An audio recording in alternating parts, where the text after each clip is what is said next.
Hi అండి, అందరికీ సంక్రాంతి శుభాకాంక్షలు. మా ఇంటి వంటలు అయితే ఒకసారి చూడండి.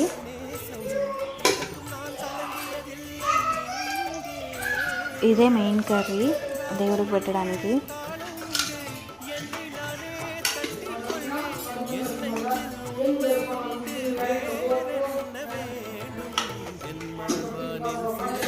రసం,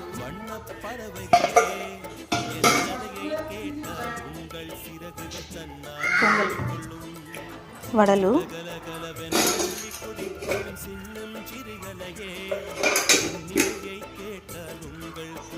పాయసం.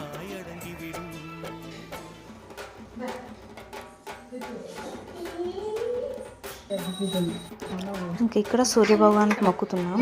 ఇదైతే కంపల్సరీ సంక్రాంతి పొంగల్ చేసేటప్పుడు. ఇది మా సెలబ్రేషన్స్. మీరు ఎలా చేసుకున్నారో నాకు కమెంట్ చేయండి. థ్యాంక్ యూ అండి.